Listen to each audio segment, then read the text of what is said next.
Remember when the world was simple and cool? Sure, I remember. You remember at Walkers? Oh yeah, I remember at walkers. I actually hate it when people call them fucking at walkers. And that will be the only time we reference this fucking quarantine. Cause unlike all the other channels, fuck that shit.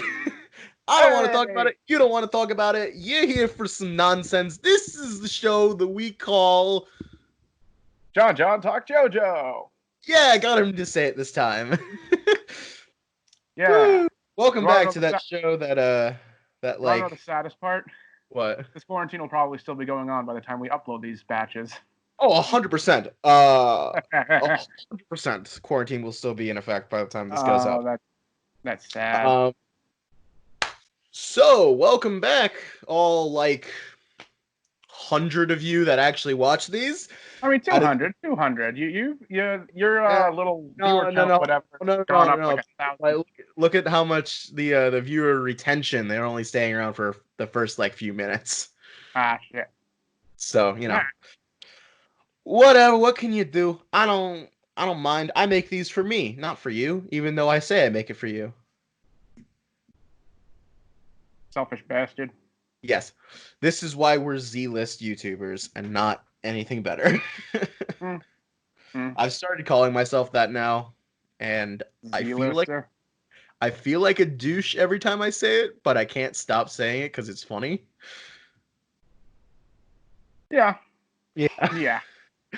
All right. So, for this first episode of this third batch of these, because we just crank these out, it's only been 2 months since we last recorded this. Yeah, Um, this is a factory product at this point. yes, yes. Hold on, I forgot to plug in my computer. There we go. Now you can see my T-Rex. I have a T-Rex now. Okay. I had to move the T-Rex to plug my computer in. Um, See, these are the insights you get for watching this show. How have you been using Skype without your computer? What? I I have been. I I just If your computer was off, it's a though, then laptop. It, it's a laptop. I just had to no. plug it in so it wouldn't turn off in the middle of Oh, recording. oh, oh! I thought you meant you didn't even have your computer on and you were plugging it in Oh to no, turn it that on. would be. I I think I'd be schizophrenic at this point if that was the case. Um. Anyway, so to get started with this episode, I first want to go through some general updates. Just talk about how things are going here. I know I joked. I know I said that earlier that was going to be the last time we talk about the quarantine. But first and foremost, we're all in quarantine. It sucks. We get it. Uh, Stay safe out there. Don't die. There you go. I need to say that first. If I don't, YouTube will sue me probably. Probably Um, shut down the channel for not promoting safety or yeah, whatever. yeah. But now we're gonna have some cool banner saying, information about COVID-19. Because fucking, I noticed that like fucking, At this point, what more information do we need on this thing? I don't know, but Video Game Donkey made a video, a joke video about COVID-19, and YouTube put the banner of information about COVID-19 under it, which I thought that was so funny. But yeah, let's talk about schedule. We have a Shit. schedule. What is that? We post every Friday. Now you know if you didn't know. It's not like I said it multiple times. So here's how it's gonna go. Let me just bring up calendar real quick. I have it written down. I was gonna use my phone because my computer wants to. Oh, there we go. Anyway, I'll cut all this out. It's okay. So today is Friday, April 17th. I should say that because if I don't, things are gonna get confusing real quick. Real Uh, quick. Especially so when we Yeah, since this will be posted in the future. Anyway, moving on. So today was posted the second and final part of Star-DANK Crusaders. Uh, Yeah. that went up about 50 minutes ago. To rousing success. It's won several awards already. I know it's the most popular video on YouTube. It's already got the ever elusive single like. Yes, we got a whole one like. I just hold on, just going on likes for a second. I like how most of my videos have been like 100%, 90 something percent like ratios, and then I put out a video that's titled "Fugo is worthless," and it just Uh-huh. drops. Yeah, like almost half of them are dislikes. I don't. I don't even think anyone who disliked it watched the video. They were just like, "Fugo is worthless." Yeah, that's all It that. makes me smile. So anyway, so today was the last part of the Stardust Crusaders While High video. I'm very satisfied with how it came out, and I hope you guys are too. What about part four? It we're getting that.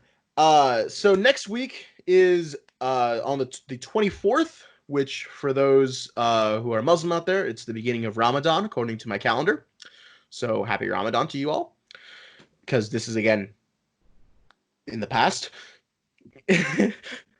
We're talking about the future, but when this goes up, it'll be the past. So Wish them happy Ramadan in the video that you upload on Ramadan. maybe I will.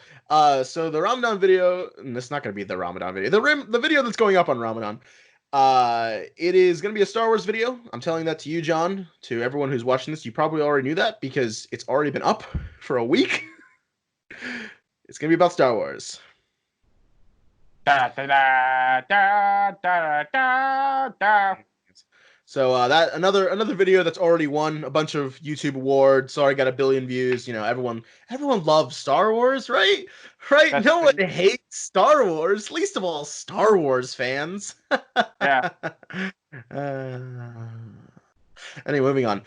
So this video that we were recording right now, which will be this part that we're talking very awkwardly, and the AMA that I announced we would be doing a couple days ago. This will be going up on May 1st, Friday, May 1st. And then on May 8th will be the world premiere, the exciting premiere of John watching part 4 while high. Exciting Hey. world premiere. We're so excited for it. Have we settled on a name? I I don't know if we did. Um, I haven't edited together, so it doesn't matter yet, but I can't remember either. I I think I am a fan of calling it Diamond is not Kush, but uh we'll workshop it a bit. We'll we'll workshop it a figure bit. it out. We have a few weeks. So again, May 1st is the video that you are watching right now, assuming it is May 1st. It is not May 1st. Hello, future. May 8th will be the first of the Diamond is Unbreakable While High videos. And then we normally do the normal schedule is one of these high video, something random. I'm gonna skip doing something random for the what is it? Uh I don't even remember. I can't math. Friday, May 15th, which is the week after that, will be actually the next part of this batch, which will be talking about part 5 and catching up with part 5. Hey. We missed a lot in between when we last recorded these. A lot happened. Yeah, you could say So that. that'll be excited, and I want to get that up kind of just as quickly as possible, so it's at least somewhat relevant. Mm, Not too much will have passed, so putting it up on the 15th seems okay. mm. I mean, if I think if my math is correct, only like one major fight will happen in between that, and it's not really that important. But it's really fun. I like it, but it's not exactly a big deal if we, seem like we haven't watched it yet. That's okay, even though I watched it in Japanese. And then Mhm. after that, we'll be going back to the regular schedule. So after the part 5 podcast video that we haven't recorded, that we're recording right now, words, will be part 2 of Diamond is Unbreakable While High, and then something weird, and then we'll just keep going from there until we run out of high videos.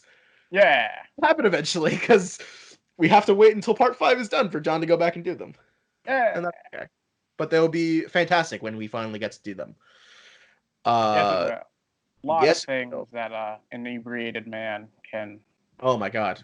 You while drunk for King Crimson, or while high for King Crimson? Oh my god, I can't wait for that. Actually, I genuinely cannot wait for that to happen. Great vibing. That's gonna be fun. But yeah, that's gonna be the basic schedule. It's gonna be up in plain text while I'm saying this, and probably a little less confusingly. I'll have to edit around this to make it sound a little less shitty. I swear I haven't been drinking today. But that is the schedule going forward. Honestly, as a channel, I think we're looking quite good. We're not raking in the numbers that I kind of wish we were, considering how many subscribers we have, but it's, that was to be expected. I'm still reaching out to more people than I ever thought I would, and I just want to put out a sincere thank you to everyone who's watching, no matter how long you watch for, or no matter what random videos you click on, or even if you somehow end up on the very first video I posted, which is Man on a Roof, when I was back in school. What are you doing there? But thanks for watching. Yeah. Weirdos. Go watch the Broble at least if you're gonna crawl that far down. Yeah. Anything that you want to say to the people, John? No. Cool. All right. Moving on to that AMA that I promised. I got all the comments here. I was a little worried we weren't going to have enough until my friend Maya literally posted, I think, Yeah, a 10 text. questions. I saw that big paragraph. Yeah. We doing all of them. All right. Because why not? Why not? I was thinking of maybe going back and doing some of the questions that I didn't do for the Q&A last September, but I really couldn't figure out which ones I had done and not done, and I didn't feel like watching my old work. So we'll start off this lovely AMA with the very first question we received, and this is the perfect question to start this off. E. E. Yeah, it's the question. It's a hard question. E. Yeah. I think that sums it up. Yeah. Yep. Yeah. Good job. All right. Moving on to actually my actual favorite question that was asked on this, because this is just fantastic. George Retz, create your own stand, design, and power. That's a great request to ask fans of JoJo's. So, I'm gonna do you want to go first on this one? Because I'm gonna let you guys all in on a little secret. Ever since we posted those vids that blew us up, and people kept commenting that the wrong names I'd come up with for stands were really cool or really good. I've kind of gotten in the habit of making stands for fun.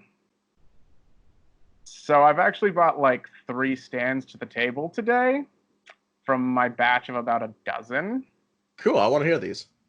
Okay, well, you go first. If you got something, you go first. I got one. I have a sort of running JoJo's side story that I've sort of invented. It takes place during the Vietnam War because I'm insane. It's just random fun. It doesn't really impact the storyline at all. But one stand that I just actually fucking love the idea for. So you know how stands have ranges, right? Yeah. You think of a close range stand. It can only go so far away from its user. It can And go I was thinking 5 meters and then nothing else. Yeah. I was thinking, what if you had a stand that was a close range, very powerful close range stand, but it could only be summoned a certain distance away from its user. You can't, its range is say 5 meters, but it can only be summoned 5 meters away from the user. Like now closer? Yeah, like if you somehow can get past the stand inside past that, you have a clear shot at the user for once. Wow, that's not too bad. Yeah, it is. That's So that's basically, not too. I'm not an artist. I can't Mm, design shit. But I was thinking kind of like tall, skinny, kind of like Silver Chariot Requiem sort of in design. mm. But instead of and speaking of Silver Chariot, it also doesn't traditionally punch. It has a weapon that it uses, and I was thinking a bayonet. So Oh, okay. Silver Chariot has its stabs with the sword. This has a bayonet push. Bayonet, because bayonet's longer, Yeah, so it has more reach. yeah. And I've been calling it Over There. For one, obviously, because it spawns over there. Over there. And two, the opening line of the song Over There is Johnny, get your gun. He has a bayonet. Okay, You yeah, that's good. know, That's a I good like like that. theme design. Uh, the character is definitely an antagonist. And he's just been a lot of fun to work with. I have a bunch of other ones, but they're not really like fleshed out as well as that one because I like that idea. I want to hear yours though. Okay, so the first one I got is called Mistletoe and Holly. So what I was thinking is how it works is it's a bound stand. It's bound Cool. to a tube of lipstick. What it does is when the user applies it is when it activates. Ooh. If the user kisses someone and that person intends harm upon the user, they start growing mistletoe spores on the area that was kissed that start Wow. like leaching off of the water inside of their bodies, slowly like killing them. Similar to That how mistletoe like is a parasite plant. Meanwhile, if they mean no harm, then nothing happens. It's just like regular lipstick. But if they are actively trying to help the user, then they gain like an almost euphoric feeling, as if like they were breathing in holly fumes. that is amazing. That is a brilliant Yeah. stand design. That is Uh, it's kind of like shrinking a little poison ivy into a bottle. mhm. I really like that. Well, then you're gonna get super happy because that's actually the one I'm least proud of. Oh Uh, shit. the the next one we got is my baby, my beautiful little boy, Tainted Love. Yes. So I love. I mentioned how I was getting involved in like more of what would you say? I got more involved in like the JoJo fandom and such, and a very nice friend I made um, in this fandom who goes by hang on, whose username at the very least I know is Magistel, actually drew Tainted Love for me. Oh shit. So Yes. let me Send that over. yeah, I'm sending that over, and also I've got her Twitter. What? Whoa. I've got her Twitter All and right. some other things. If you could like in the video link them, because I said I asked her permission to use this photo during the vid, Yeah, yeah. and she said so long as just give her some credit and maybe link her Twitter. Okay, there it is. So what it is it's a werewolf that has like rotting flesh all across its body, and it works the Oh, exact same way I thought Crazy Diamond worked. If its all right. user, if its user, who I've decided to name Blue Brother, uh, injures someone or breaks something, Mhm. then Tainted Love can heal or fix something else. Meanwhile, if Blue Brother helps something, like he rebuilds something or heals someone, then Tainted Love can use that energy and grossly injure someone more so than what it usually can do. All right. So, yeah, that's That is a lot of fun. I like that there's a design already. That's really cool. yeah, really cool stuff. And my final stand is Hotel California, used used by Johnny Michael Hendricks. So, uh, Hotel California is similar to Killer Queen in that it has multiple forms based on certain like standards. The first form is Hotel California, Jane's Addiction. This happens if Johnny is like completely sober. There's like no foreign substance in his system. Mm. It appears as like a leech attached to his body with pustules all over it. And it is a completely worthless stand. It has like a power E, speed E, durability E. The only thing that isn't E is its potential. Jane's Addiction is also sentient, has a separate sentience to Johnny, and it like hates itself and doesn't like existing, and will constantly pushing Johnny to take any kind of substance to get rid of it. The next form, or the next act, however you want to put it, would be Hotel California, Don't Stop Me Now. This manifests when Johnny has a stimulant in his system, like taurine or an amphetamine.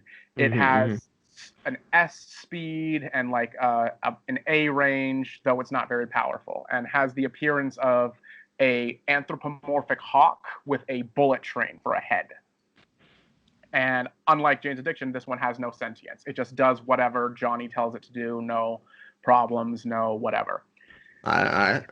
Then there's Hotel California, Comfortably Numb, which happens when Johnny has a depressant in his system, like alcohol or marijuana.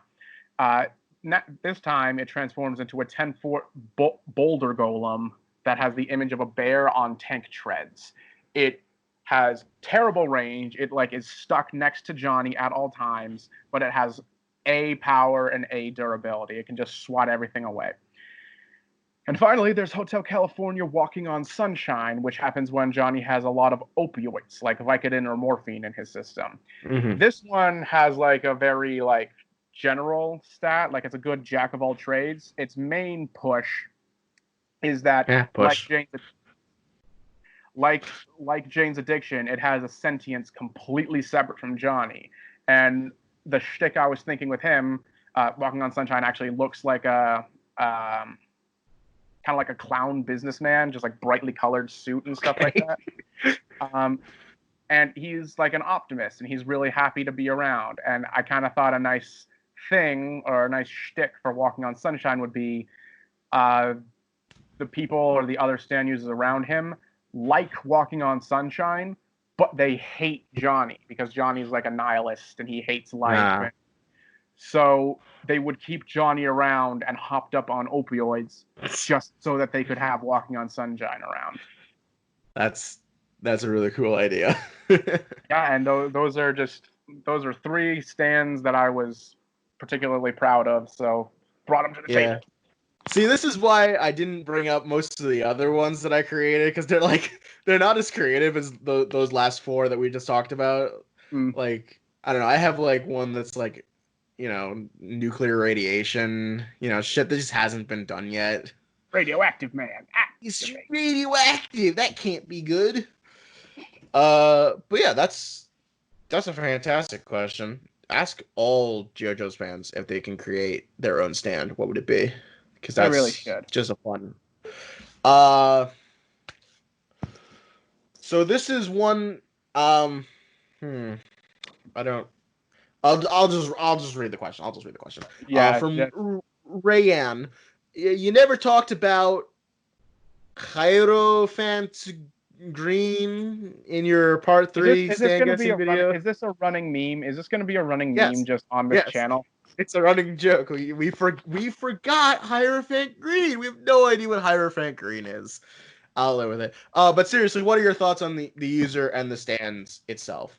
So what are our thoughts on Hierophant and Kakyoin?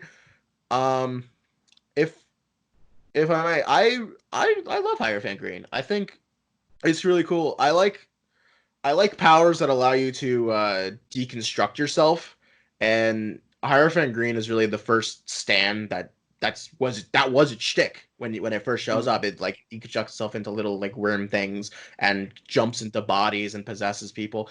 Something that should have been done a little bit more, but I guess since he turned good, he didn't want to puppet people. Whatever. But I really like that it does pave the way for other stands that like deconstruct themselves or the user. Things like Stone Free or Oh Lonesome Me. Just I love powers like that in all mediums. So Hierophant was really cool. I gotta say its main shtick was kind of unique for its other main shtick, I should say, for part three. You know, because I mean, look at the main users. You have a guy that can punch. You have a guy that can stab. You have a guy that throws fire.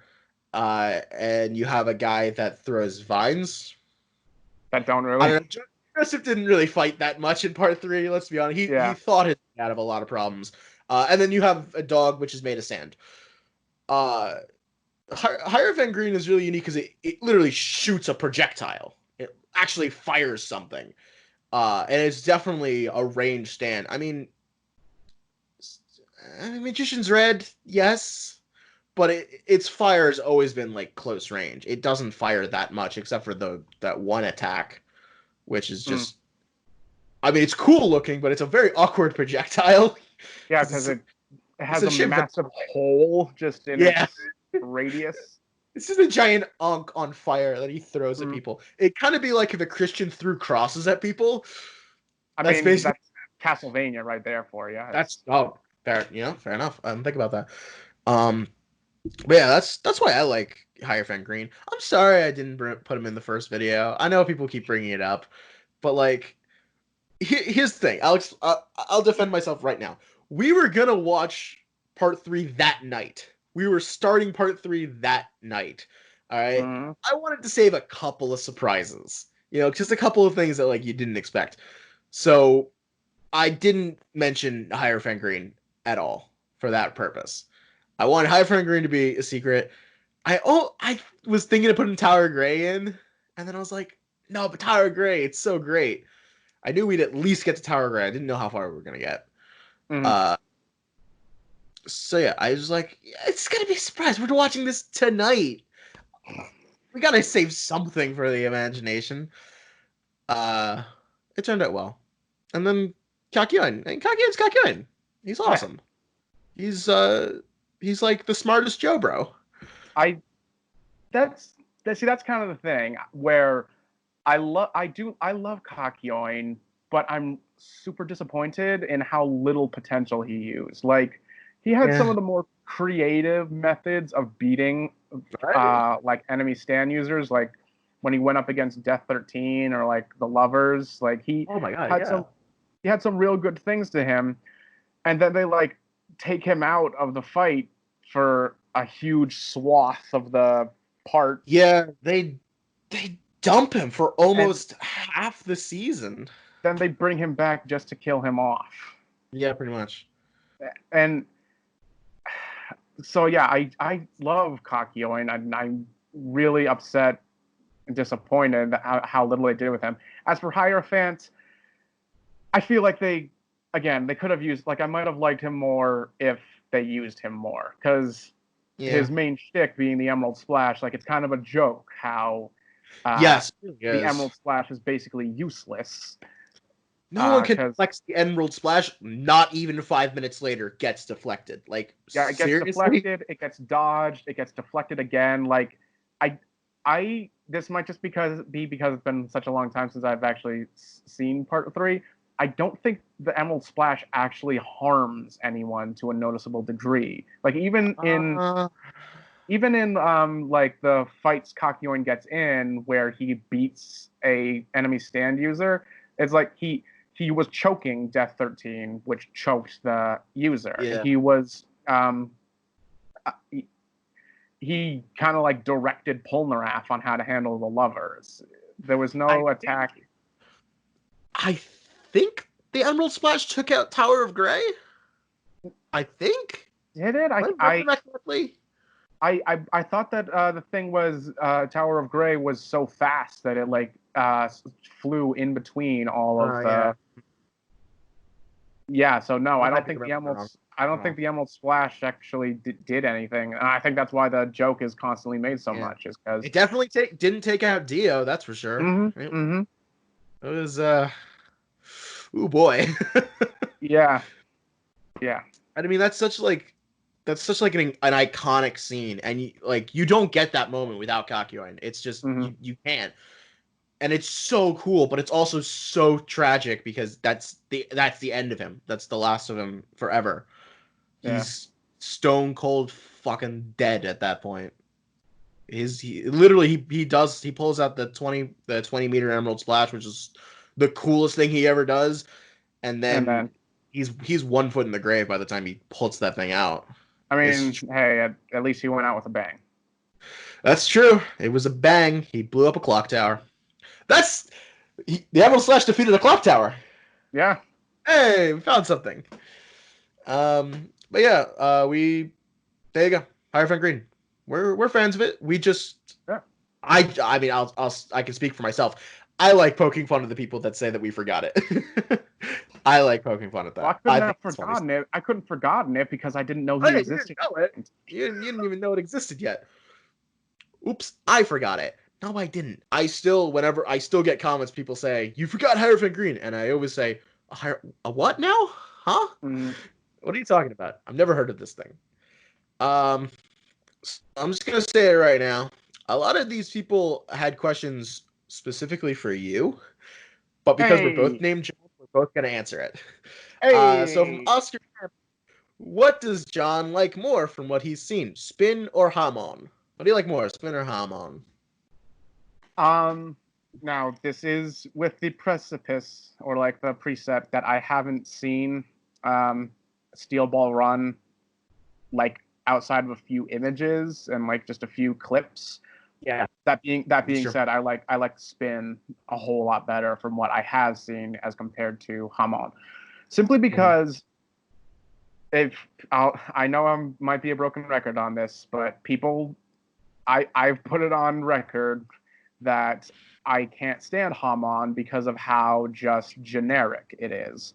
I Yeah. will always respect creativity that doesn't end up working or ends up being kind of loosey goosey than I do just the same old shtick being done for the 100th time. So Hamon is key. Hamon is uh, whatever the Quincy's use or the Death Gods and Bleach use. It's like so generic. It's just nothing. It's Meanwhile the Spin, like, it has some rules to it, and you have to channel it through something else. Not Hmm. only that, but from the sounds of it, it like can be utilized a lot better with the other mainstay of JoJo being stands. Hamon, like, we've only really seen it used in conjunction with Hermit Purple, and like it was just as a means of protecting Joseph from Dio, but like Yep. we don't really see uh, anyone using Hamon combined with a stand to the point that it's just forgotten wholesale by like part four. Meanwhile, the Spin, like, there are some stands who are connected with the Spin, or there, at Yeah. the very least, there are two characters who are both Spin users and stand users. Hmm. So also there's a lot more rules to the Spin that you kind of have to get creative around than there are for Hamon. Hamon, you Hmm. basically can just make up whatever shit you want. The Spin, though, like, you have to go along with a few things and get creative if you want to do something impressive, which makes them even more impressive. Yeah. Um, I have to agree. I prefer the Spin over Hamon. Uh, Now to be clear, I don't like being I don't like shitting on the first two parts of JoJo's. I know a lot of fans, at least these days, are very keen to shit on those two parts because they're skippable or something. I don't know. Mm. I I don't like them. I don't like to do that. I love part one and two. I really do. It's what started my love of this show. But the Spin is just more interesting. You can do more with it creatively, visually, especially. Like, I mean, look at Hamon. The best they could do is differentiate it by color, by just shouting that it's a different color, and then ooh, the sparks are a little different. Mm. There's really it's the kind of idea that, like, you could do anything with it, but you don't see anyone doing anything with it. It's basically all the same stuff. Part two did a good job of trying to make it a little bit more creative with like different kinds of hamon placed in different parts of the body, using it in sort of that way that like chakra Mm-hmm. in real life, not in Naruto. Uh Yeah. because chakra in Naruto is magic. Let's be real. Mm-hmm. Uh It's just three forms of magic. yeah, it really is. Um but I mean, the spin, it just has so much interesting uses and creative uses. And I did call it horse shit. And it is horse shit. Mm-hmm. Hamon's also horse shit. Stands are horse shit. It's all horse shit. It's made up. But it's fun. And I got no problem with that. I got into a fight in the comments a couple weeks ago with someone because they said, how dare you call spin horse shit? And I was like, okay, then explain it. And he's like, it's a force that makes things spin. And I'm like, that didn't fucking explain it, dude. And Mm-hmm. then he just kept going, and it's the only commenter I've ever blocked so far. I blocked him. I was getting so Ooh. annoyed because he just wouldn't explain his argument. He was just like, "No, you're dumb." I'm like, "Goodbye, whatever." But yeah, if I had to pick between the two, I would pick the spin all day, every day. I mean, Tusk, come on, that's like Tusk is without the spin you don't get Tusk, and Tusk is so cool. Yeah. And without the spin, you definitely don't get Ball Breaker. And Ball Breaker is like, Jesus, holy shit, man. How did you even do this? Mm-hmm. It's just Ball Breaker. Ha! You die now. And then Funny Valentine proceeded to not die. Because he's Funny Valentine. Yeah. All right, There's so moving. many of There's infinite of them. Uh, Muniko, are there any other anime that you're watching right now that you'd recommend for watching or just talking about them? Well, I got news for you, buddy. If you wait like a couple of weeks, we're going to be talking all about shows that we're watching right now, just in depth, passionately. And I got a bunch of anime that I'm going to put on that. But if you want just a recommendation right now, and this goes out to everyone, if you haven't seen it, Death Parade. Watch Death Parade. them. I think it should be must watch for all anime fans because it's just such an amazing show. Like it's the kind of show that I was watching week to week back in 2014, I think, and I was just watching this going, how the fuck did they come up with this? This is amazing. It's a show that's as close to perfection as you can get. The animation, the voice acting, the storylines, just holy crap. Watch Death Parade. If I can do anything in this life, support Death Parade. You And got it? I don't watch anime, so no. Oh. That's unfortunate. Yeah. I guess I'll be the weeaboo here. Always Ba-da-ba-ba-da-ba. are. I'm not wearing a weeb shirt though. I'm wearing a Marvel shirt, even though I'm a DC Um, fan. Marvel's just Western weeb. I, I can't argue with that. Fair enough. Uh, but thanks for the comment. I will be talking more about anime that I'm watching uh, later in the program. And by later in the program, I mean in like 5 weeks. Uh, Grim Kira, has John read any of Stone Ocean? I have read all of Stone Ocean.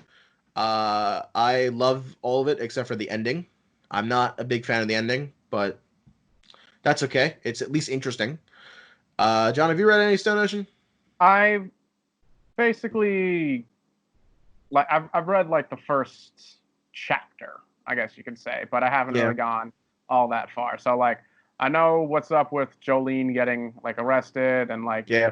what you were talking about JoJo wholesale abandoning her Seriously though, right? and Like what like the her fuck? having yeah. So I know that she's in like the jail now and The uh Green Dolphin Street Prison. yeah, that's a weird That's fucking name for a prison. Like uh usually you name it after people, not like no, you usually do, but nope. is it supposed Green to be like Dolphin Street. is it supposed to be like foreshadowing the green baby or something? It could be. I don't know. I don't think anyone predicted the green baby. I don't even think Poochie predicted a green baby. I don't know. Well then, It's named after where it is. You know, it's on Green Dolphin Street. Uh, but yeah, I I think Part Six gets a little bit of unjust hate. I think in terms of, well, first of all, I love every single part of JoJo. I think hmm I keep saying that. But I think if you really talk about which is the worst story, I think Part One is still the worst story. Um, you're it's not gonna still hear fun. you're not gonna hear any arguments from me on that No, one. I know that. I definitely know that you don't care about Part One. It's not bad. Not like it's not like terrible. It's watchable. But it's certainly overshadowed by the the parts that come Everything that after. came They're after. so much better. Yeah, But yeah, I'm still hoping that Stone Ocean comes out this year. The anime, I mean, keep hoping. please, Keep hoping. please. Everyone on the internet said it was supposed to come out in April, and April's half over, and they haven't had an announcement. So I don't think it's coming out in April. Keep hoping. Keep hoping. Yeah. If it comes out this year, it'll probably be the fall season, kind of like when Golden Wind came out. That's just my prediction at this point, considering they're not saying anything because they're probably quarantined right now. They're probably Yeah, not going. It's yeah. probably fact. Uh, anyway, Oscar Lamp again with another question. What is John's favorite stand? So I think he wants us to guess each other's favorite stand. Okay. It's gonna be really difficult because I'm bad at guessing these things, and my favorite stand changes like every day. So this will be difficult. Who wants to go first? I'll go first. Okay. I'll say your favorite stand is Pearl Jam Okay. because you enjoy eating, I but you do. also dislike the consequences of your own actions. Facts. So with Pearl Jam, you could eat to your heart's content and immediately be like cured of all ailments and conditions that your weight causes. It's a good argument. It really is. It should be my Mm. favorite. It should always be my favorite, shouldn't it? Yeah. It's definitely up there in my listing of my favorite stands. I love Pearl Jam. Right now, because I was thinking about it like all day. Stone Free is just on my mind. It just That's just because you love Jolene. I do. She's wonderful. Uh, no, I love the entire main cast of Part Six. I think it's the most well-rounded. I mean, I know there's Part Fives, which is like god tier, but like Fugo's worthless, uh, and Mista's just dumb. I'm sorry. It's Uh-huh. a me. The only bad part about the Part Six team is Emporio. Emporio. I never know how to pronounce that stupid name. He's a dumb kid, and I don't like him, but he's very helpful, so I can't hate him that much. I mean, you can still For hate him even if he you, was helpful. it's true. That's true.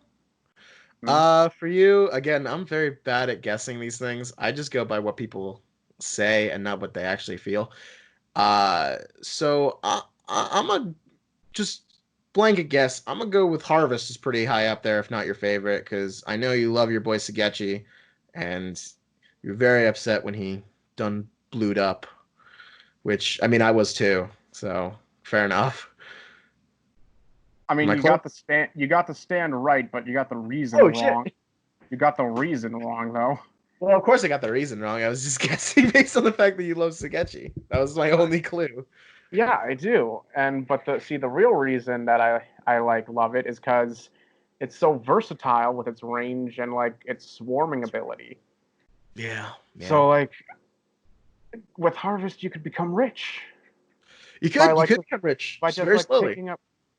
picking up random change off of the ground that no one wants. Like, yeah, it's an economical stand as Josuke claimed. So like, Yeah.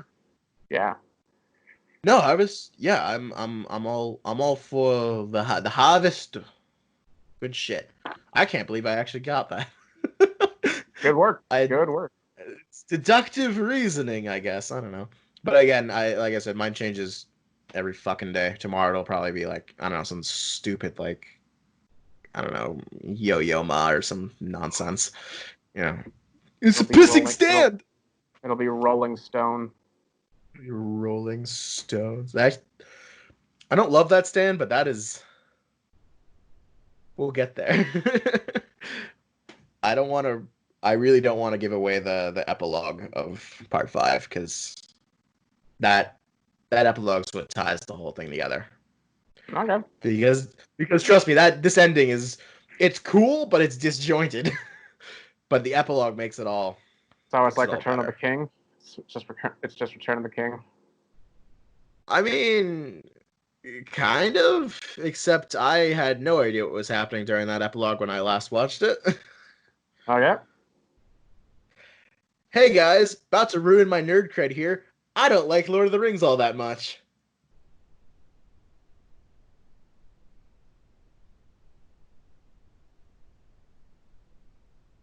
Moving on. There it goes. Well, that was rude. You deserved it. Yes, I did. Uh, and now on to the last question before the large pile of questions my friend Maya asked from, sorry if I butcher this, uh, Hermetica? Hermetica is what I'm going with. Do Hermetic. you think you could dodge the Emerald Splash? I mean, everyone No can, one can right? do So, that. No one what? can do that. No one can dodge the Emerald Splash. It's impossible. To be perfectly honest though, considering we're just ordinary human beings, no, probably couldn't dodge it. Probably would get obliterated by that. Probably be a bunch of emerald-sized holes in us. I mean, we don't have stands, so we literally wouldn't even be able to see it. Put up some So milf. Put up some milf shields. That'll there you protect go. us. That would protect us. You're absolutely right. MILF Kakine, even though he only hunts the one MILF. And he didn't even really flirt. we did everyone sort of read too deeply into that, I think. I mean, Mm-hmm. Okuyasu legitimately was like, just get your mom's fucking hot. He says that to everyone's mom. That's the thing. That's why Okuyasu is actually the. Koichi, your mom is fucking hot. Like, no, stop it, dude. What the hell? All right, my friend Maya from Hypotheus Picture House. I don't know how to pronounce that first word in your channel's name. I'm sorry. I've never known. As a shitload of questions, which we will go through all of. First one is advice for keeping positive during this time. I assume she means with the whole quarantine thing. Quarantine. Yeah. My advice, and this is very earnest advice, to keep positive during this time, just go outside. Seriously, get some sunlight, get some fresh air.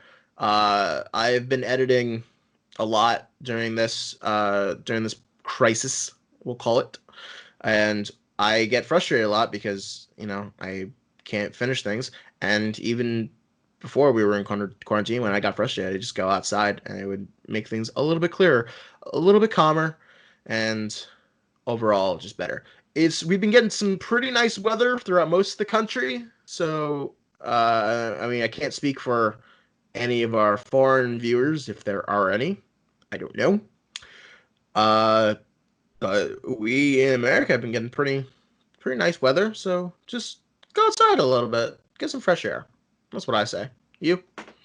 Me probably gonna just like be like try and be a little bit more calming. Like the history buff in me is just gonna say. I mean, we've had like outbreaks, pandemics before, Yeah. so like I just want to like try and reassure that it's not the end of the world. I know that shouldn't like gloss over the body count or anything like Mm-hmm. that, or like the Yeah. people who are suffering, but to people who might be worried, like especially young people who this is probably like the first thing they've ever experienced to this Mm-hmm. magnitude, Mm-hmm. uh, not to really worry that hard. Like the world's faced some like Spanish flu, influenza, like Ebola. Things have gone across the border.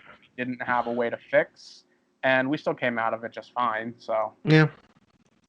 Hey, does anyone remember swine flu? Because when H1, the swine old flu hit, H1N. yeah, that was. I remember that being a huge fucking deal. Like I remember my middle school science class. We were forced to do this thing called current events, where we were forced to give a presentation on something current, and there was like 10 kids in my class alone that talked about swine flu for like 10 minutes each because that was all people wanted to talk about. That was No, all and what then the news was about. And then, it finally really got here. I actually got swine flu. Well, I'm still here first and foremost. And two, just like it really wasn't that bad. Now I know Corona is obviously far worse than that. Far, far worse. There's literally tens of thousands of people dead in the world. But we will get through this. We will. things had like, and even before swine flu was the avian flu. Like Oh my, and the avian there's flu before that too. yeah, the avian SARS. flu, happened, SARS, Zika, all that kind of stuff. Like Yep, Zika. there are outbreaks of this sort of fear magnitude like every other year. So Yeah. I mean, we You know, get through you those, know, we'll get through this. important way to stay positive. Listen to what doctors are saying. Listen to what people who are actual qualified healthcare people are saying about this. Listen to what they're saying.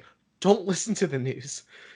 The Yeah, news is the news is there for a profit first and foremost. They're there for a profit, and this kind of fear sells. you can trust us on this because we went to school to Yes, study the we study media and media. news and stuff. So like the 24-hour news cycle, Mm-hmm. it has existed basically to make perpetual profit. Yeah, So they are always going to be making things as bad as possible because it attracts people as quickly as because possible. that's what brings viewers. That's what brings viewers, and that's what makes money. It's just how it works. It's unfortunate because I wanna trust the media. I want to trust our reporters out there, but they're in it for a profit They, too, and sometimes you just can't. It happens. bigger ever since at least Watergate, bigger groups have figured out how important having the media on their side is. So Yes. like that was also around the time the 24-hour news cycle started. So Yeah, that was just before. the only way they could get the cash injection to start those things off was by getting in good with those kinds of companies who had Yeah. a story to sell. So Yeah. that's kind of how we end up where we are today. Yeah. Well, that was a great big load of negativity. So another positive thing: Hey, watch those cute videos from zoos and aquariums where they let the animals walk around and look at the other animals in the zoos and aquariums. Those are great. That'll keep your mind off impending doom. That's what I do every day.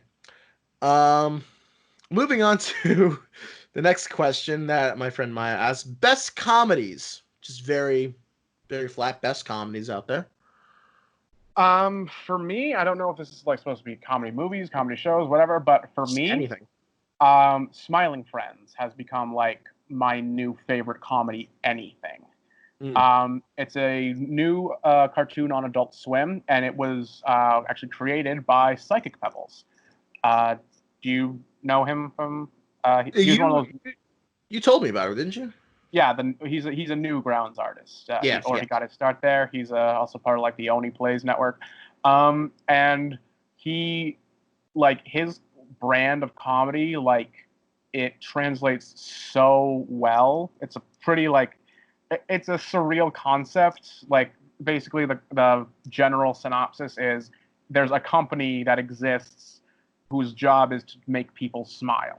Like that's All right. very like just vague, and like episode one is literally just the two main characters trying to get a grown man who doesn't see any point in life to smile. And it's got some gross out humor, but like it doesn't go too far. It doesn't go like Mm-hmm. Rick and Morty levels of gross out humor. That show can It get pretty gross, yeah.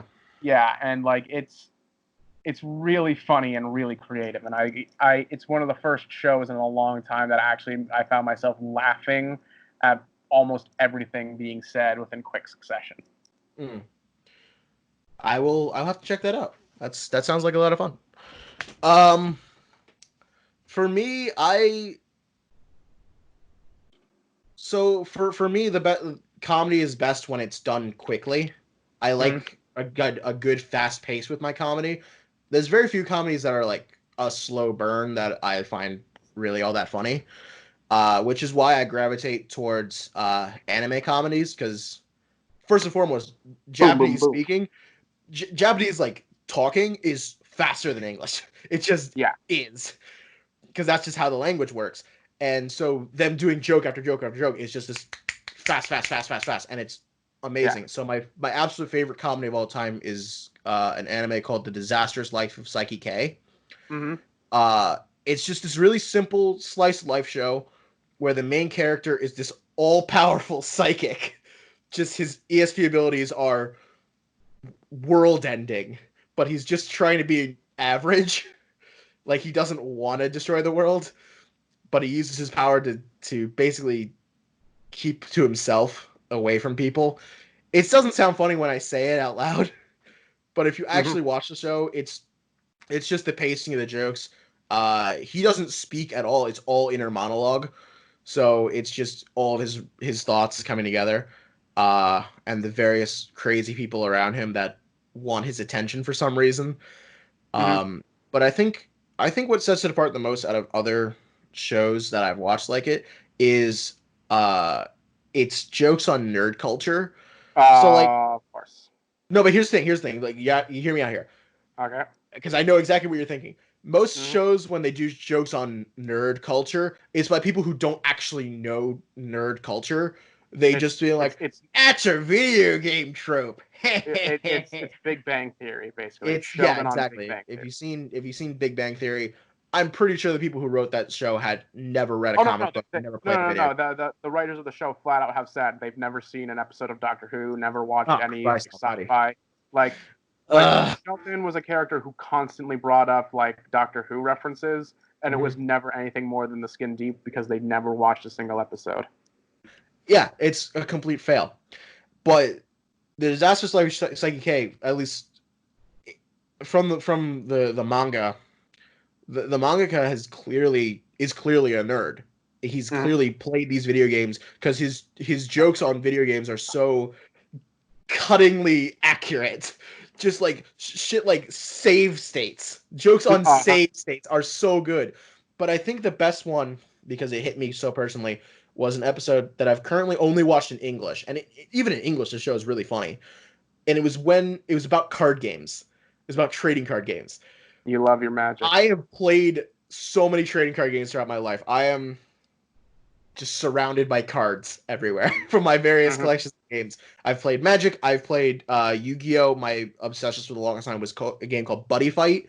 I like these obscure, mostly Japanese games, Japanese card games. And this episode, every single moment was like, "Oh my god, I've been there. Oh my god, that's happened to me."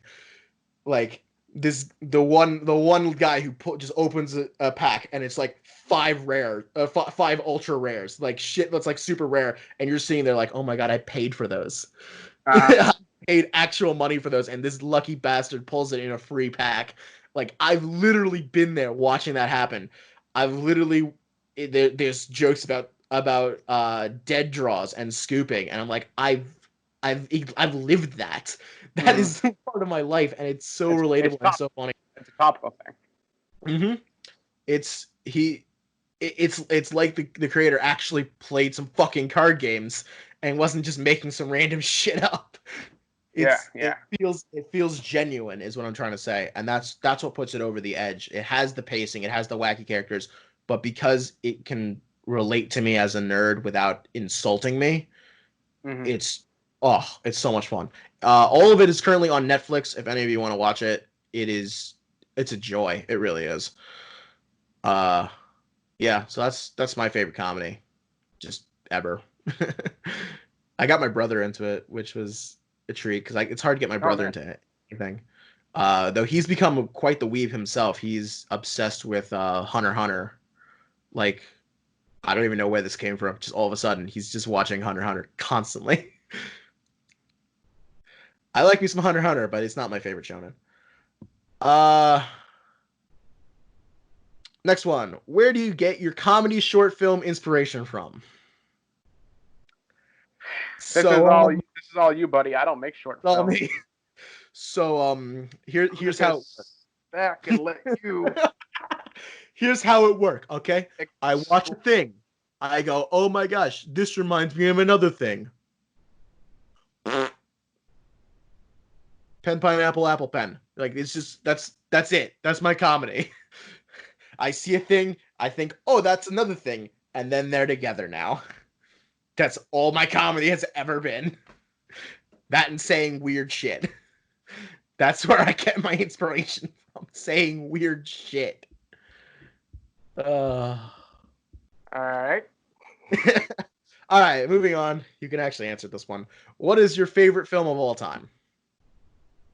I'm pretty sure I already told you about this, and we kind of came to slight disagreements on like just because of the more specific, what would you say, antics or like details, I guess.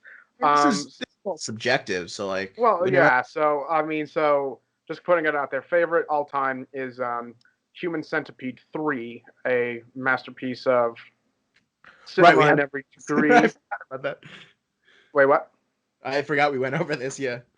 Yeah, yeah. I just like like taking it a step further to 500 people instead of three, adding in a caterpillar, like just and torture, like torture. Okay, I can't keep this joke up any longer. Favorite movie is Vertigo. Favorite movie is Vertigo.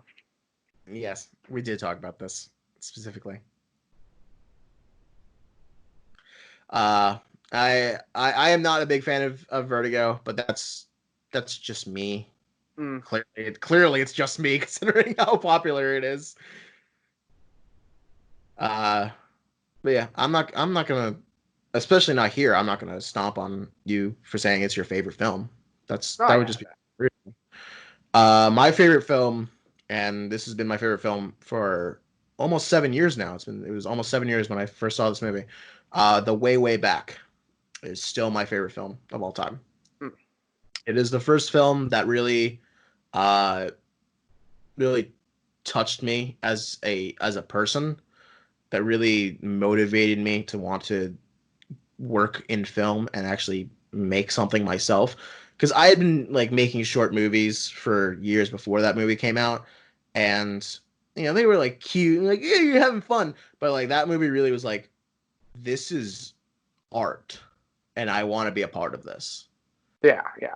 It really hit me, and it's weird because it's not a movie about making a film, which you'd think it is the way I described it, but and it has basically nothing that really relates to me like at all. It's about a kid dealing with his parents' divorce. My parents Hmm. aren't divorced, so how does it still relate to me? You It still just felt does. it. It's Yeah. just I just feel this kid's pain, and I feel what this kid's going through, and it's just such a work of art. And it introduced me to Sam Rockwell, and it gave me my favorite Steve Carell performance to date. Hmm. Just everything about that movie was just so much fun, and I watch it on my birthday every single year because that's just how much it means to me. Uh, yeah, I actually cannot believe that film was almost 7 years old. Yeah. Like holy shit. Um, what is your favorite thing about filmmaking? What is it? Um, my favorite thing about filmmaking, um, is that one moment of clarity when everything comes together, whether it be when you're in pre-production and you're writing the film and you're trying to be like, oh my god, how does this plot point connect, and then it happens. You find that connection and you make it and everything just becomes clear. Or when you're on set and you're looking at the shot that's like, I don't know how to make this work, I don't know how to make this work, and then you change one or two or five things, and all of a sudden you step back and the shot is there and it's perfect, and you take that shot and you go, this is my work. This is what it was all for. Or whether it's, as it often is, in editing, and you go, oh, how does this thing fit together? And then all of a sudden it just clicks and it's all there. That moment, it doesn't happen on every production. Sometimes it never happens and it's rough. But if it does happen, it's it's beautiful. It really is. That is Hmm. the moment that I live for. And I want every single production to have that moment. Not all of them do, but when they do, it's ecstasy. It really is. For me, I'd say post production is probably my favorite part of the filming process, just because while you enjoy like the moment of inspiration where everything clicks, I more enjoy the kind of slow burn of seeing all these like clips, all these like da da da da da coming together into their best whole. Because like when you have to film a scene, you just don't do a scene once. You do a scene like 50 Oh times no, no, from different no, yeah. angles, having to hear the same damn line spoken the same damn way, not counting bloopers or like miss like all that stuff. Mm. It's mind numbing. It's like such a Yes, pain. And yes, it then is. you also like look at some of the effects that like your director or your producer or whoever is telling you, yeah, we're going to use this to make this effect, and you just see it in action, and you're just like, that's absolute horse hockey. Like you're thinking to yourself, oh great, I'm not. How am I going to do this? Then you sit down Been at the there. editing bay. You sit down at the editing bay, and you start like looking through all the different clips, and you realize, okay, this there's a there's a bit more to the actor's eye in this line in like this clip, so I'll use this shot for that line. Or you get to start going into some of the color coding or some of the filters, and you realize, okay, I can actually make this scene seem a bit more dramatic if I just slightly lower uh, the lighting at this point, or make things artificially darker at this point in a way that they couldn't do it in the scene itself. And then you actually do get the scenes, like the action scenes or whatever, that you thought was complete garbage, and you get it, you edit around it, you do it really fast, and you're able to find a way to make it seem grander than it initially was, and you're like, holy shit, I've I've now taken just a bunch of kids sitting around like a table, and I've actually managed to make a suspenseful alien like infection abduction sort of thing, and I love that. It it really does sound like we're thinking of a very similar thing, just as Yeah, it's a you're at different. that tail end where everything actually properly comes together It's no. and nothing I went can wrong say anymore. I would say yeah. We Yeah, love film for the same reasons. We we're just talking about go about it the getting same to thing, it. but I'm always excited whenever it happens anywhere, even if that moment dies in the editing room, which is Mhm. something that can happen. Oops, oops, you didn't actually shoot it. That thing that you thought was shot right, right? We gotta cut it. Oops. Oh well. It happens. Your dreams die, and then you grow up.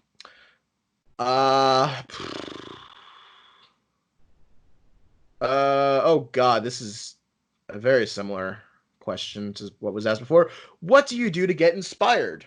Um, I watch things. I watch what other people do.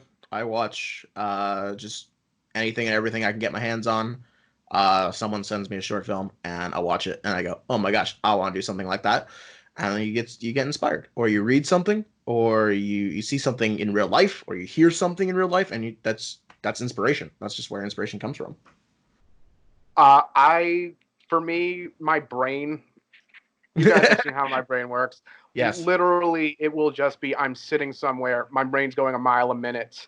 I'm just thinking, and I'm like, oh, that might be funny. And like, if something really catches me, I'll write it down, and maybe I'll come back to it in a few days, and I'll actually form something around it. So sometimes some of like the greatest things I come up with, or some of like the most viewed things I come up with, was stuff I just said on a whim. Like I didn't plan on having Bernie Sanders as Funny Valentine, and now the most common thing I upload are Bernie Sanders impressions. Yeah.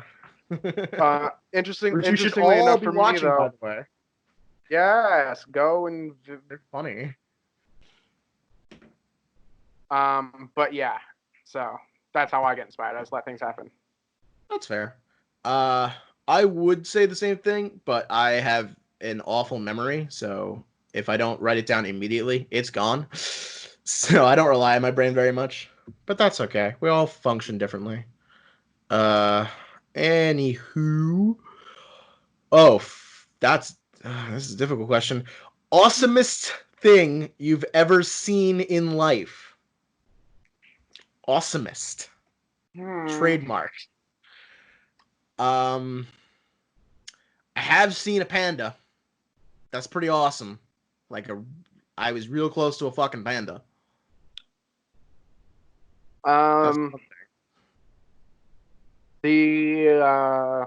Probably the mountains and the valleys in Zion National Park, or the Red Valley. Honestly, any national park out here on the West Coast I've gone to, and I'm just like, hey, can I live here? No, man. I'll piggyback on that for a sec. I've been to Denali National Park up in Alaska, and seeing the clouds part over Mount McKinley just briefly, and seeing the very peak with the sun coming up behind it.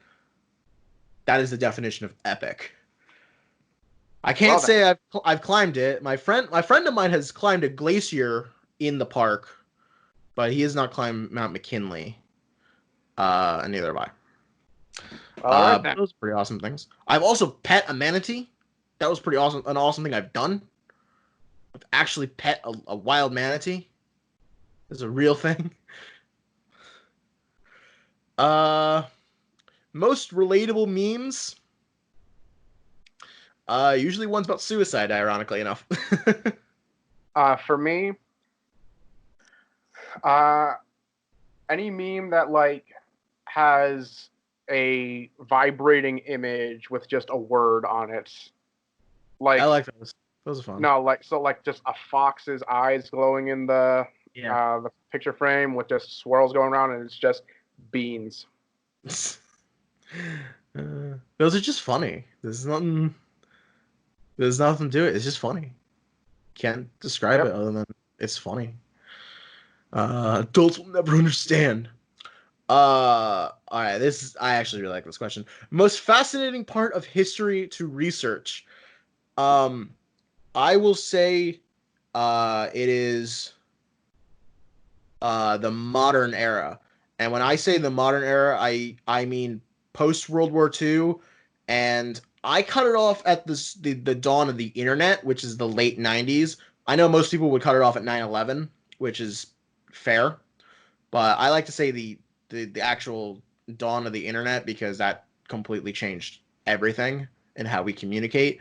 I think that modern era is so interesting, and there's still stuff coming up about that era that we had no idea actually happened. Kennedy hired mob bosses to attack Cuba. That was a real thing. Now we know. I have a whole Where is it? I have a whole book about it. This is a good book. Mafia Spies. Highly recommend. You, John? You're a fellow historian. That is kind of hard. So it is a difficult question. It is, because there's so many. It's not just the time, but also the places. That's true. I wasn't very specific. If I had to narrow it down, I'd say American history, but I think the world at that point was so fascinating. I think I'd probably have to say Europe during the 15 to 1700s. I like it. I like your answer. Yeah. It's a good answer. Yeah, I'd like.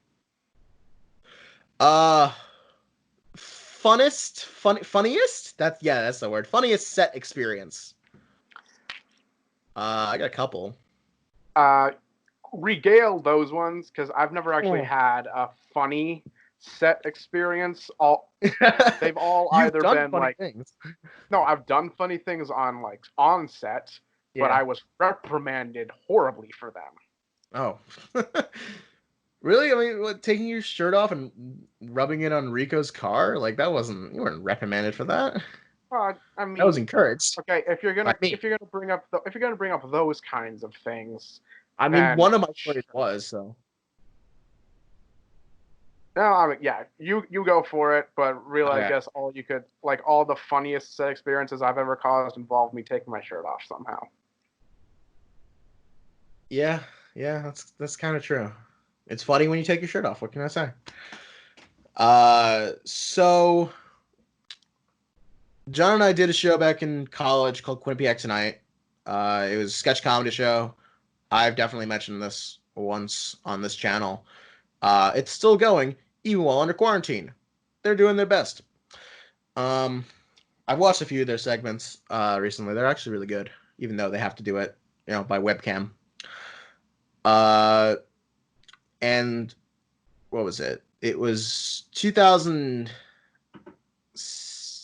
was it? 2017. This was before you joined the show, John. We did Normal Things Part 2. So, obviously, I'm sure you've all heard of Stranger Things. We did a very stupid parody of Stranger Things called Normal Things, which was anything but normal. And we we wanted to do a parody of, I think it's there's a scene in the first episode of season 2 of Stranger Things where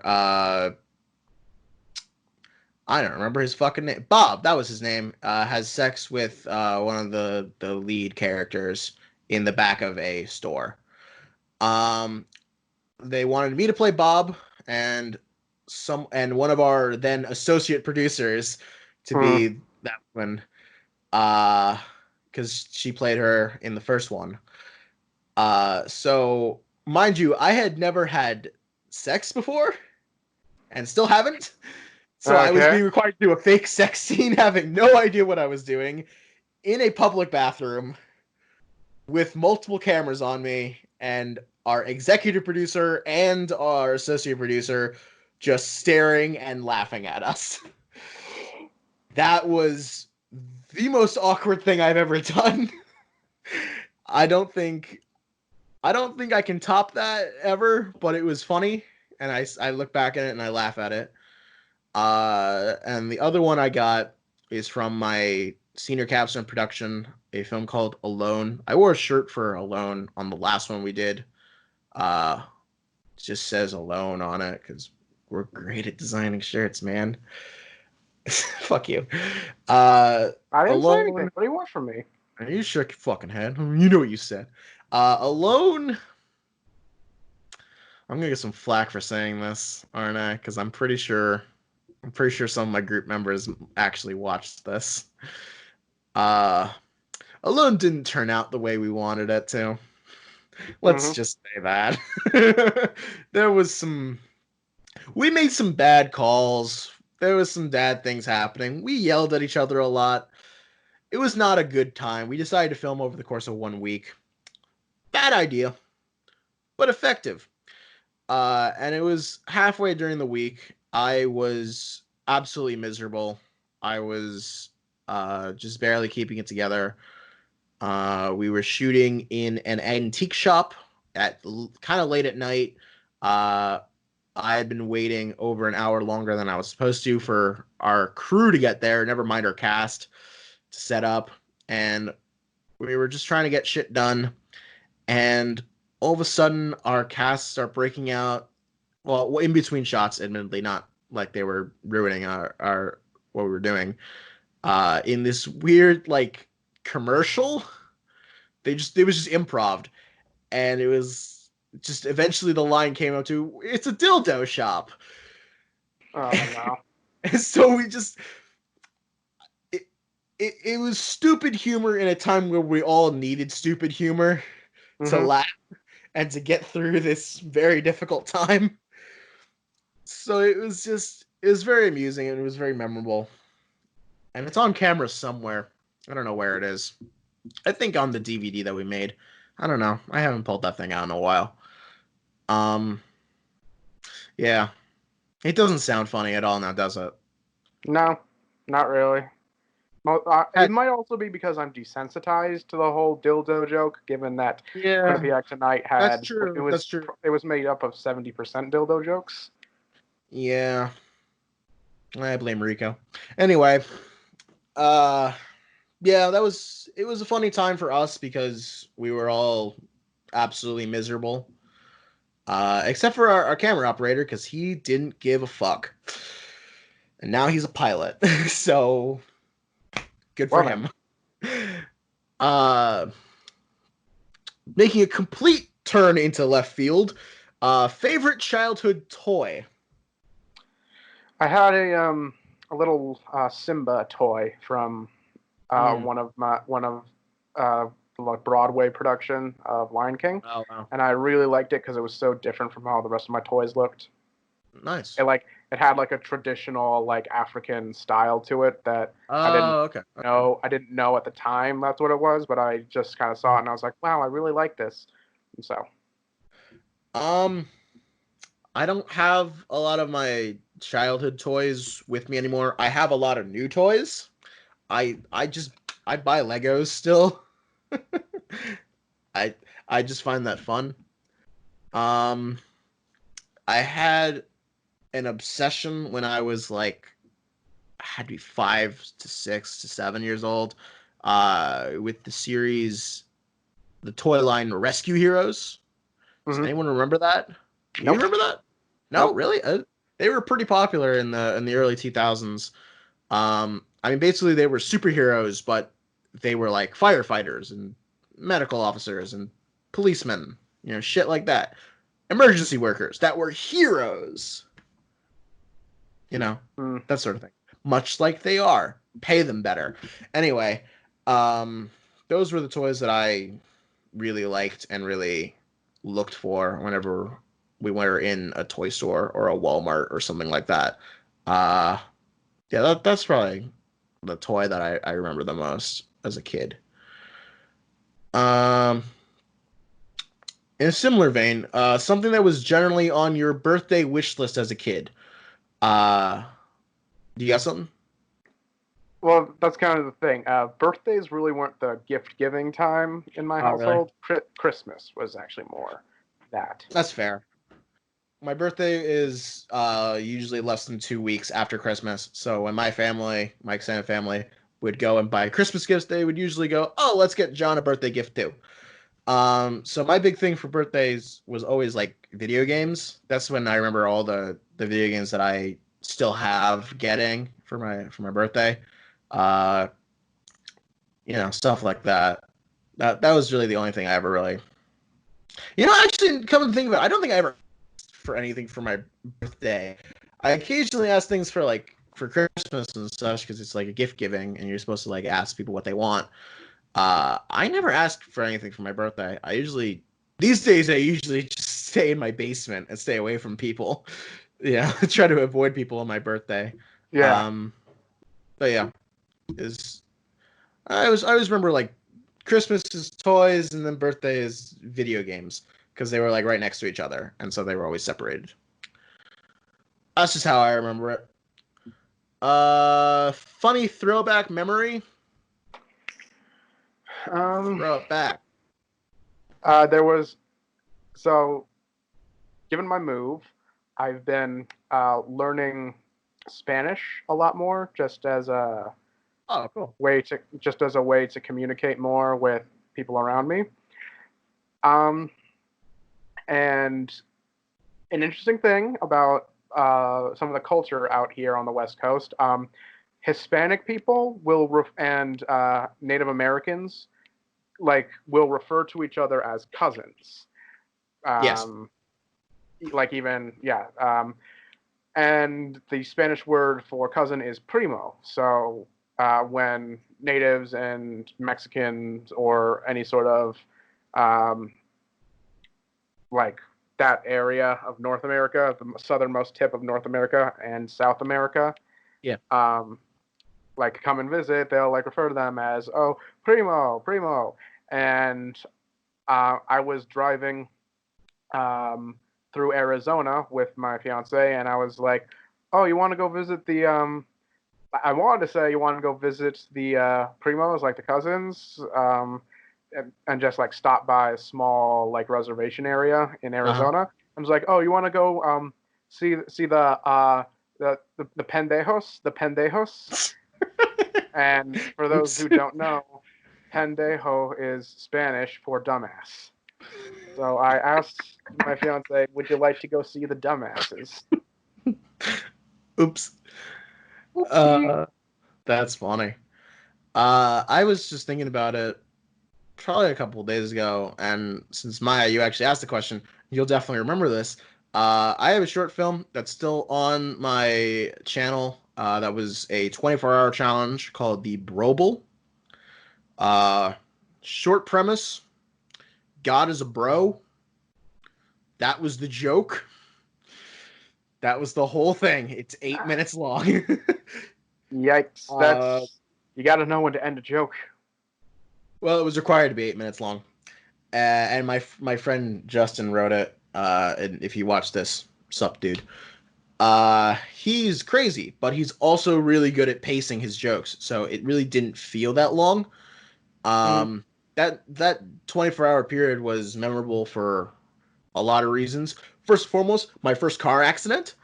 Uh, Ah, I hit a parked car, pushed my front bumper in.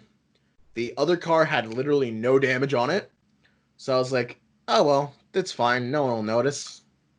Whatever. I park my car properly. I leave. A police officer on a bike literally biked up to me, grabbed my shoulder, turned me around, and dragged me back.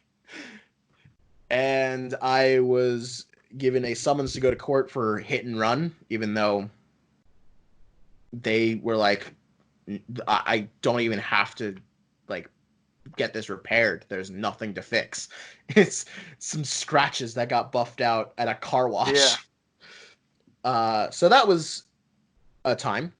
It also was memorable for me for standing on the steps of a church without my shirt on and pointing at people walking by. Just we did that for like 20 minutes straight, just pointing at people walking by. That was a lot of fun.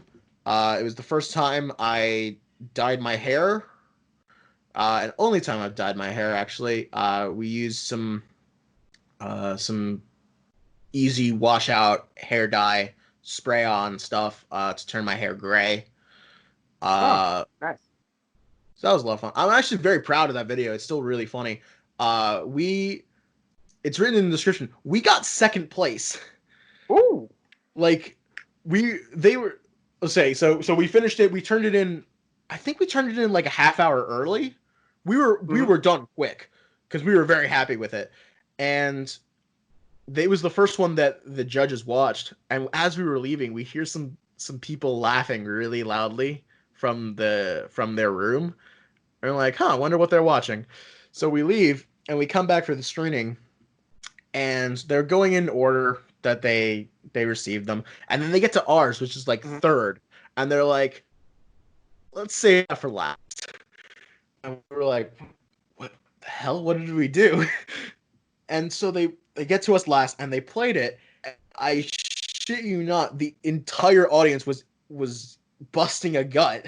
Like they were laughing so hard that Oh, it that was must have hard to felt even hear great. the next joke. No, that That must have felt felt awesome. amazing. It was amazing. It was a beautiful feeling. And then our the guy running it, who was our teacher, because we were doing this was through a program, Jacob Burns Film Studio, not studio, Film Lab. We were taking classes there, so he was our teacher, our mentor, our guy Sean. Hey Sean, if you ever watch this, how you doing, buddy? I miss you. He's off doing awesome things in New York City. And he Oh, was good for him. like, well, I think you can see why we played that last, and also why we gave them runner up. So it was like, oh, cool, we won something. Yeah. So that's just a funny throwback memory. That was a whole day. Uh, Favorite musician? I think I've said this before. Roger Waters is my favorite musician. Just just is simple as that. Yeah, me. I think I also referenced this. George Harrison for me. Yeah, you definitely pick George Harrison over the rest of the Beatles. Mm. Which is I did say fuck you in that video, but Yeah, you did. that was a playful fuck you. No, George Harrison really is probably is the best musician out of all of them, and he's Mm. certainly one of the better songwriters. Big time. I respect the hell out of George Harrison's work. I'm working on a playlist right now just of stuff I'm listening to, and There's like 2 Beatles songs, and the rest is George Harrison stuff. Yeah, Just as it should be. I got no problem with you picking George Harrison over everyone else. I love him too. Mm. Uh, what would your dream day be like? That's very open ended. I don't know. Yeah. Um, that's Um. okay. That's hard to say. Uh. Oh, I think I could say a day where I get my paycheck in, don't have work, and can sleep. Yeah, I'll piggyback on that. That sounds like a perfect day to me. That's nothing going wrong there. Quite simple. Moving on. Favorite place you've visited? Um, it's gonna be kind of bougie to say, but Paris. I've been to Paris. I would love to go back to Paris. It is a beautiful city. It's a beautiful place. Just wandering around those, just finding weird shops. It's like New York City, but it doesn't smell bad. Uh, I love me. I want to go back to Paris. That was the good times. You? Um. Probably Ireland, the home of my Um, ancestors. I I've never been enjoy to just Ireland. like I enjoy like scenery out there. So My parents went to Ireland like a year and a half ago. They had a great time. I would love to go. mm. I'm not much of a world traveler. I really don't like airplanes.